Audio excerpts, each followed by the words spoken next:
We are back on HQ with a look at the top prospect in Thursday's NBA draft. First-team All-American Oklahoma State product Cade Cunningham will by all estimations be a Detroit Piston by week's end. The freshman phenom led the Big 12 in scoring and will likely become the highest drafted player in the history of the Pokes program. The draft is set to begin Thursday night at 8 Eastern. All right, here's a look at Gary Parrish's most recent mock draft with Cunningham going 1 to the Pistons. Then Jalen Green, the G League Ignite product, going 2nd overall to Houston. Evan Mobley, the 7-footer out of USC, could likely be a Cleveland Cavalier if that's how the chips fall. Jalen Suggs, that is, and Jonathan Kaminga to follow. For more, let's welcome in CBS senior college hoops writer Matt Norlander. Matt, let's adhere to the Parrish mock and take a dive into some of these prospects. Cade Cunningham, likely to hear his name called shortly after 8 Eastern. Matt, the kid put it on tape for us all to see last season, but he's going to be heading to a somewhat defunct franchise. How big of a bump would Cunningham be for the Pistons as they try and regain relevance? So this, to me, is the most, or at least one of the 3 most interesting topics on draft night. We'll get into all those on CBS Sports HQ's live coverage come draft night. But one of the 3 biggest ones is this, what you just alluded to, Joe. I think Cade Cunningham, first of all, he's going to Detroit. Detroit's worked out a few other players. I mean, I was talking with sources. No one believes Detroit's taking anyone but Cade Cunningham at this point. No one at the NBA level. But I'm not sure that you're going to see a rookie bump from Cunningham that's going to lead to a situation where we're talking Detroit a year from now, it's still not in the top 3 or 4 of the NBA draft lottery. This is a long-term play. He is clearly the prospect with the highest floor in this draft.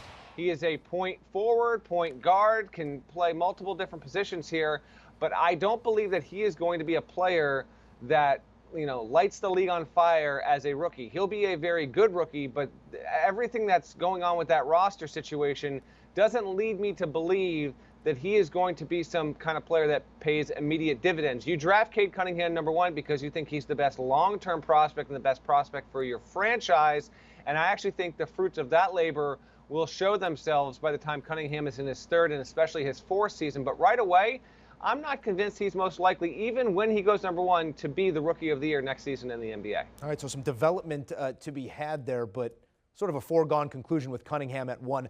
Things get a lot less cut and dry at number 2. Gary's got G League Ignite leading scorer Jalen Green heading to Houston. Unlike Cunningham, many have not seen his skill set up close and personal. What does Green bring to the table, Matt? So Green's biggest attribute is his ability to score and shoot. Those are 2 different skill sets in the NBA. Any scout or GM will tell you that. And he does it from all 3 levels, meaning he can get to the 10 on his own and create. He's good from the mid-range, and he's fairly reliable from the perimeter. But you talk to people that try and project out what he's going to be. He seems to be an effortless 20-point-a-game guy at the next level. What happens with this number 2 pick, I think, is fascinating because I think you can make the case that Green should go number 2 with his skill set. But there's still plenty of room for development, and him coming through that G League pathway program, there was some noise made less than a year ago when you had multiple 5-star prospects choosing to go that G League route. We look up, only one of them is a 1st-round pick. It's Jalen Green. Everyone else is nowhere even close to that. How he plays and how he does in the NBA, be it good, bad, or otherwise, will actually kind of set the precedent for that G League pathway program. He's a really, really good scorer. I did have a couple of people expressed to me in the past week or so that, yeah, he'll probably be able to get his, but is he truly a winning player? Is he going to actually help your franchise, or just going to be a stat monster there? Houston's got a fascinating decision at number 2 if they want to take Green. All right, the Cleveland Cavaliers will select 3rd overall, and if there's a prospect that fits today's NBA, it's USC's Evan Mobley. Every bit of 7 feet with a jumper. How do you like that potential fit in Cleveland? I like it a lot. I actually think Evan Mobley is the kind of player where the fit doesn't matter too much in terms of where he goes, because 7-footer, can step out and shoot, very good passer for a big man, has some aggression down low, and defensively, his ceiling, I haven't heard too much of this kind of chatter. I think Evan Mobley defensively, his ceiling is 1st-team all-defense in the NBA within year 4, year 5. Yes, you can see he's slender. Yes, you can see right here, he can handle the ball. If there are, instances in which he finds himself with the ball in his hands in transition as a big, He can go right to the rim, good rim runner, wonderful fit for Cleveland. If he's there at 3, there is no debate. I think this is a lock. I think he's got a chance to go 2, but if he goes 3, I cannot foresee any situation where Cleveland actually takes Suggs over Mobley if both are available there. Evan Mobley has a wonderful skill set. You've heard a little bit of like some Anthony Davis stuff. Again, let's not put too much on the shoulders of these 19-year-old young men, but at his most optimal level in the NBA, yes, he could project out to be a player with the kind of impact and talent as an Anthony Davis. Yeah, you talk about Cunningham being a high floor guy. This is very much a high ceiling guy in Mobley. At 4th overall, we're looking at another one and done, but one with a major moment in his back pocket. Jalen Suggs heaving his way into households in the Final Four, but simply amazing season in the months leading up to that moment. Scouts don't necessarily love his numbers from long range. Matt, how does this skill set translate to the association? I mean, Jalen Suggs, I think, has the 2nd highest ceiling in the class. He is built to last in the NBA. I know his football pass gets brought up a lot, but it gets brought up a lot with good reason. He played quarterback, and that skill set certainly benefits him well projecting into the NBA because he's rugged, he's physical, he is devastating in transition. He is able to improvise, see the floor, and make decisions from the bounce in midair.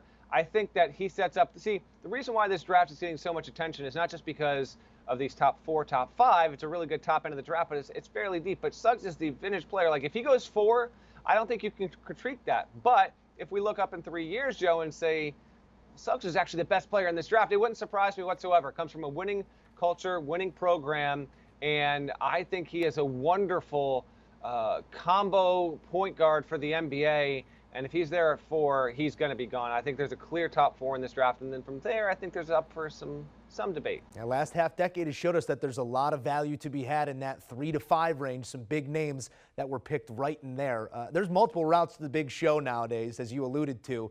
And we could have 2 G League Ignite products in the first 5 picks. Jonathan Kaminga was the 2nd leading scorer for the Ignite team last year. He was the number 4 prospect in the class of 2020 before foregoing that 1 year of college in turn for some G League action. What does this young man bring to the table? Well, Kaminga is extremely athletic. I think he is very, very good defending around the rim, offensive rebound potential. I think so. I'm not as big on Kaminga as almost anyone else. In fact, I think I'm lower on him than maybe any draft evaluator in mainstream media you'll find. That's just because I think long term he's going to be a good, not great player, and I don't think he's worth a top 5 pick in this draft. But GP's got him going number 5 to Orlando, and if he does, what kind of player are they getting? I think they are getting a guy with really, really good work ethic, some really strong skills around the rim.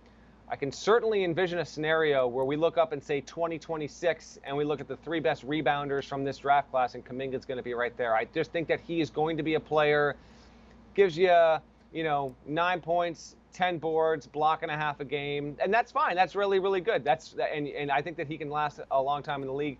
I just think offensively, we'll see if he can develop. There's certainly potential there, but I'm not seeing a situation where he's ever option 1, 2, or 3 offensively on any kind of team. And so if you're Orlando in the 5 spot and you got 2 picks in the top 10, you ask yourself, do we want to stick with draft picks there? Do we want to trade out? And if they take Kaminga with the 5 at number 5, is he going to be a guy that's really going to change the direction of your franchise? Because offensively, he's still got a ways to go to develop. He is Matt Norlander, breaking it all down right here on CBS Sports HQ, as he will be live on draft night. Thank you, Matt. And don't forget, for more Matt Norlander and Gary Parrish and all things college hoops, there's only one place to be. It's the Eye on College Basketball podcast, the premier pod in college hoops. And they got plenty to say about these top prospects. Download, subscribe today. Want a sports network that delivers everything that matters about the game? The highlights, the picks, the instant analysis. No yelling, no fake debates, no politics. Hit the subscribe button and never miss a moment.